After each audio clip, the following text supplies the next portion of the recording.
Right, ఇప్పుడు speed news చూద్దాం.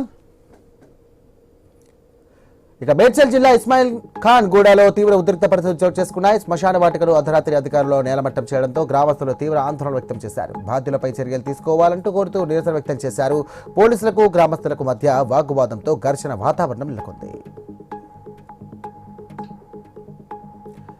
విజయవాడ ఇంద్రకీలాద్రిపై కొలువైన శ్రీ దుర్గా మల్లేశ్వర స్వామిని ఆర్ట్ ఆఫ్ లివింగ్ వ్యవస్థాపకులు శ్రీ రవిశంకర్, మాజీ ఎంపీ గోకరాజు గంగరాజు దర్శించుకొని ప్రత్యేక పూజలు నిర్వహించారు. ఇక వేద పండితులు వేద ఆశీర్వచనం అందించి తీర్థ ప్రసాదాలను బహుకరించారు. అంతకుముందు ఆలయ ఈవో, చైర్మన్ ఇరువురికి కూడా ఘనంగా స్వాగతం పలికారు. వరల్డ్ ఫోటోగ్రఫీ డే సందర్భంగా ఎన్టీఆర్ జిల్లాలో ఫోటో జర్నలిస్టులకు పోటీలు ఏర్పాటు చేశారు. కలెక్టర్ లక్ష్మీ షా పాతకాలపు కెమెరాల ఎగ్జిబిషన్ తిలకించారు. పోటీల్లో గెలుపొందినటువంటి విజేతలకు పాల్గొన్న ఫోటో జర్నలిస్టులందరికీ కూడా అభినందనలు తెలియజేశారు. సమాజంలో ఫోటో జర్నలిస్టుల పాత్ర ఎంతో కీలకమంటూ కొనియాడారు ఆవిడ.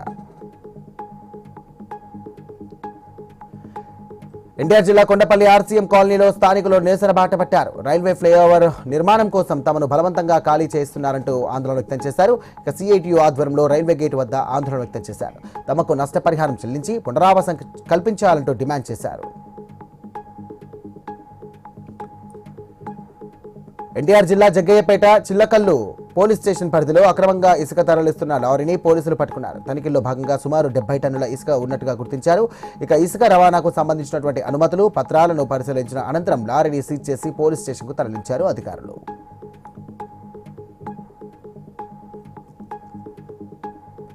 శ్రీ సాయిరాం లైఫ్ సైన్స్ కర్మాగారం నిర్మాణాన్ని వెంటనే నిలిపివేయాలంటూ డిమాండ్ చేస్తూ ఎన్టీఆర్ జిల్లా సిపిఎం ధర్నా చేపట్టింది. రసాయన పరిశ్రమతో ప్రజలు, పర్యావరణానికి ముప్పంటూ షేర్ మహమ్మద్ పేట, రామచందర్ రే గ్రామాల సరిహద్దుల్లో ఆందోళన వ్యక్తం చేశారు. సిపిఎం జిల్లా కార్యదర్శి డివి కృష్ణ, సిఐటియు, స్థానిక సిపిఎం నేతలు ఈ ధర్నాలో పాల్గొన్నారు.